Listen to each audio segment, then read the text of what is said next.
bear with me a second. Bear with me. Verse 46 now. Watch this. Verse 46.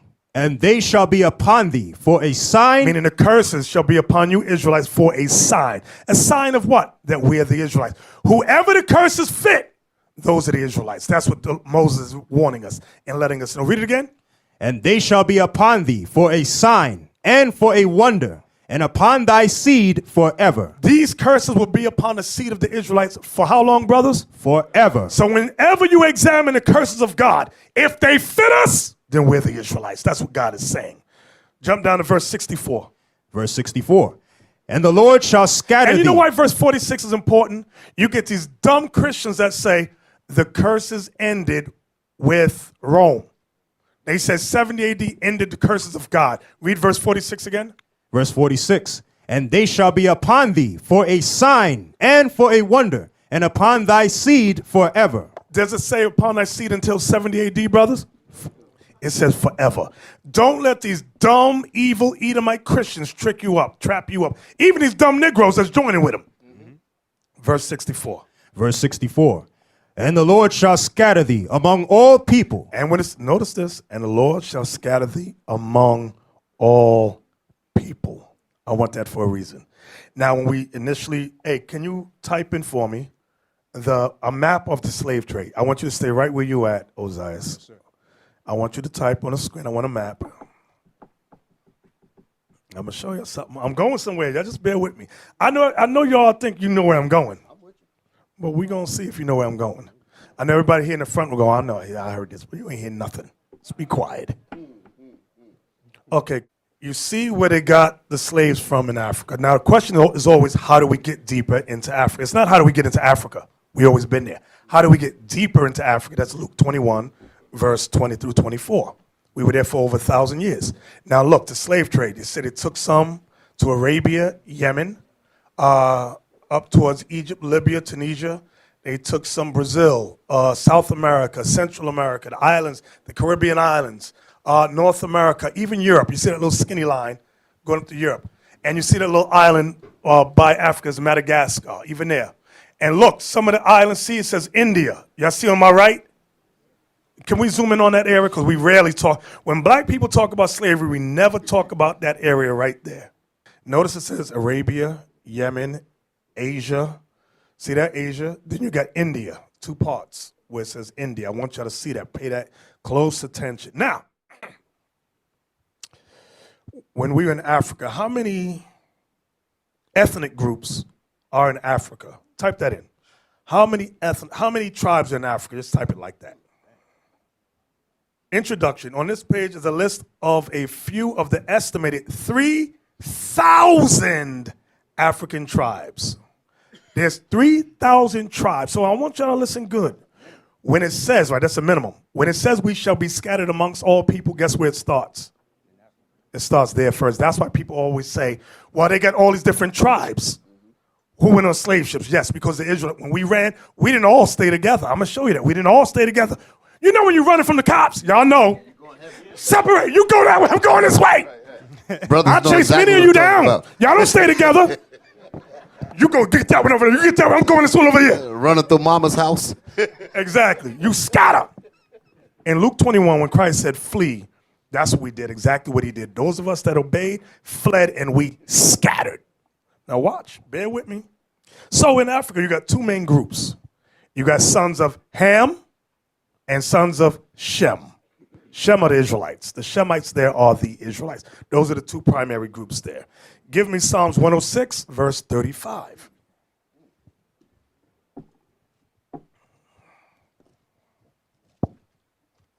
This is what happened while we were there. The book of Psalms, chapter 106, verse 35. Start above it, verse 34. Verse 34. They did not destroy the nations concerning whom the Lord commanded them. When the Lord took us from Egypt to the land of Canaan, the Lord told us, destroy those sons of Ham in there, the Jebusites, the Hittites. Who else was in there? The Canaanites, the Perizzites. 7 great, and he said, destroy them. Well, watch what we did. But were mingled among the heathen and learned their works. We were mingled amongst those Hamitic tribes and learned their works. This is why when you examine the history, now watch this, when you examine Puerto Rico, Haiti, and you see like Brujeria, Santeria, Voodoo, all that they say comes from Africa. Why? Because when we sojourned there for all of them, we picked up, that's what Psalms 1, read it again so we understand what it's saying. Psalms 106, verse 35. But were mingled among the heathen and learned their works. We learned their works. Now watch this. Give me Deuteronomy 28. We read verse 64. Read it again. I just want to bring back the point. Deuteronomy chapter 28, verse 64. And the Lord shall scatter thee among all people from the one end of the earth even unto the other. Watch this. And there thou shalt serve other gods. Meaning we learned their works. It's saying the same thing Psalms 106 is saying. And we shall serve other gods, read. Which neither thou nor thy fathers have known, even wood and stone. Even wood and stone. Now, watch this. Because when we break it down, we often always just deal with America, modern day. But I'm just taking us back some years, some centuries. Give me Jeremiah 17:4 now.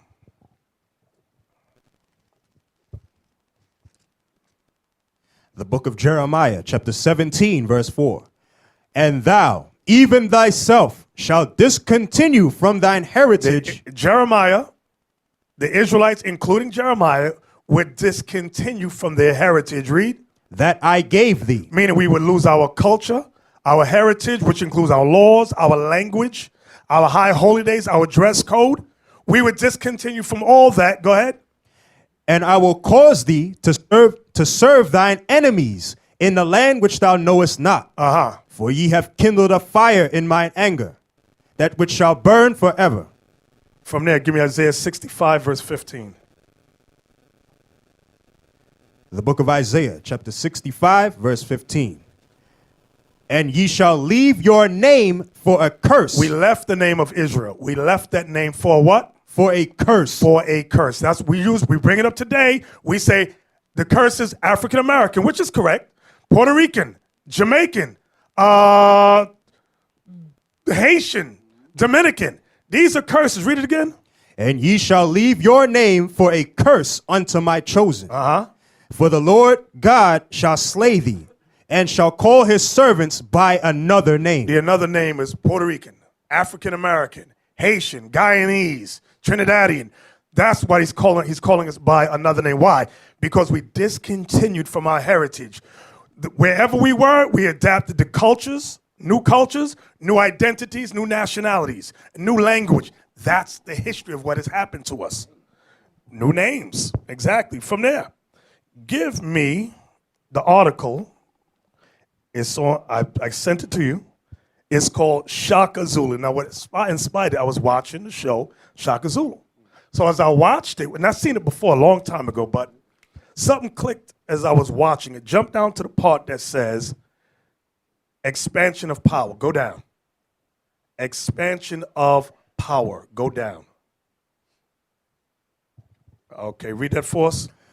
Expansion of power. Now, Shaka Zulu was the king over the Zulus, the Zulu tribe. Now, I want y'all to see that map. Y'all see that map?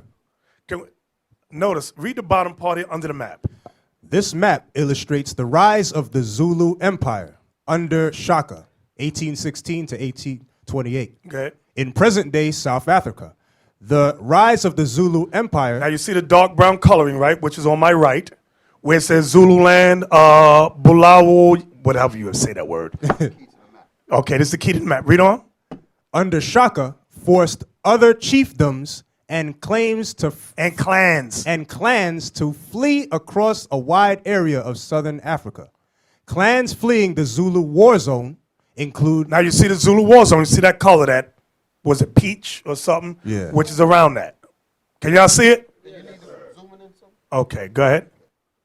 Clans fleeing the Zulu war zone included Shoshagani, Zawud, Nadeli.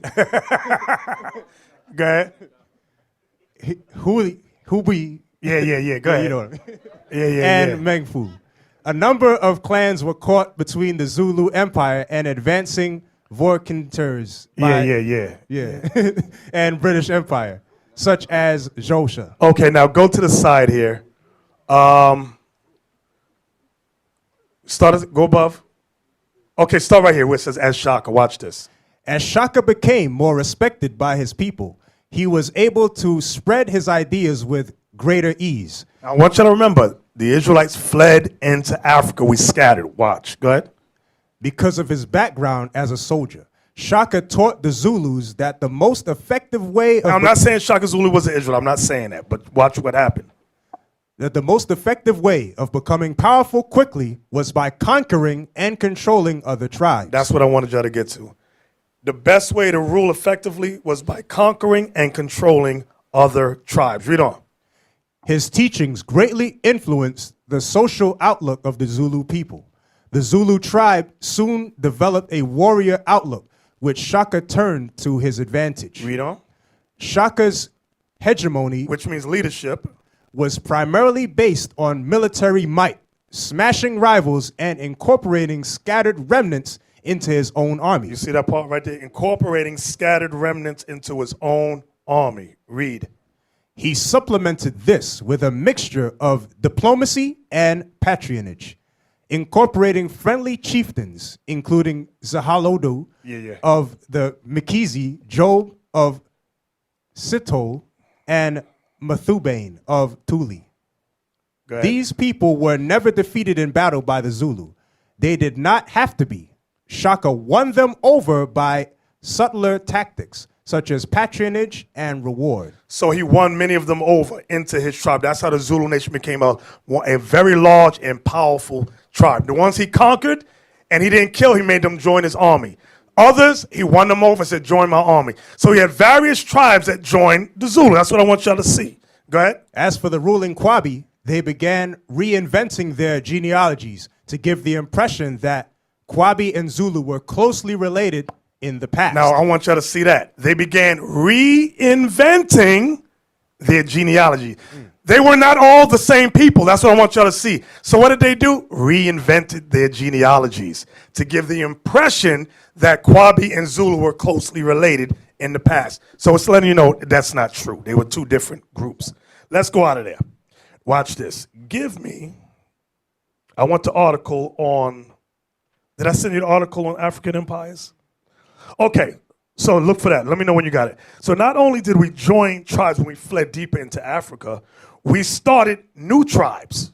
Not only did we start new tribes, some we joined, some we started. Watch this. Not only were we part of empires, we helped set up other empires like the Songhai and the Dahomey Empire. We helped set them things up. Give me the article on African empires. Did I give it to you? Type in African empires. Let me see what pops up. Okay, we'll just stay right there. You got Ghana Empire. You got the Kingdom of Ni, however you pronounce these words. Bonaman, Mosi, Takrur, Benin Empire, Mali Empire, Jollof Empire. And there's a lot more.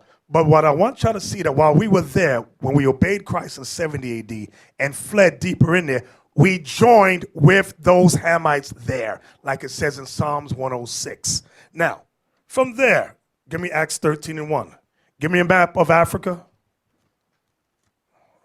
Map of Africa. I want one easy to read.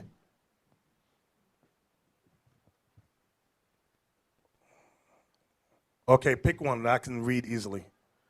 You know, I wear glasses. I remember there was a day I didn't have to wear glasses. Read Acts 13:1. Acts chapter 13, verse 1. Stay right there. Now there were in the church that was at Antioch, certain prophets and teachers, as Barnabas and Simeon, that was called Niger. Now you see that in Africa. You see that map right there? You see, right? It says the same way. It's spelled the same, y'all? Say the same. Niger. We often say he was called that because he was black. Remember, brothers, the mistake in that is that they were all what? They were already all black. This is letting you know the area he came from. That's why he was, read that again. Now there were in the church that was at Antioch certain prophets and teachers, such as Barnabas and Simeon, that was called Niger. Now there's also a river that runs through from Chad to Niger, or Niger. They say Niger. Now Niger. Is the but what I'm showing you is that these are the areas that we were at. Shalom. This is Bishop Nathaniel of Israel United in Christ. Please subscribe to our YouTube channels.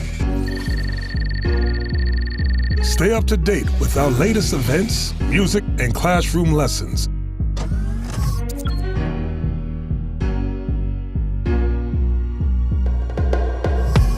IUIC plans to continue visiting different countries where this gospel has not been preached before. IUIC needs your help in pushing this truth.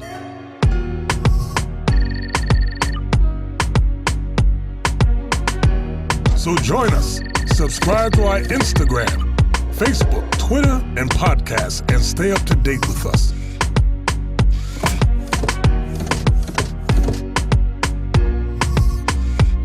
For more information, please visit www.israelunite.org.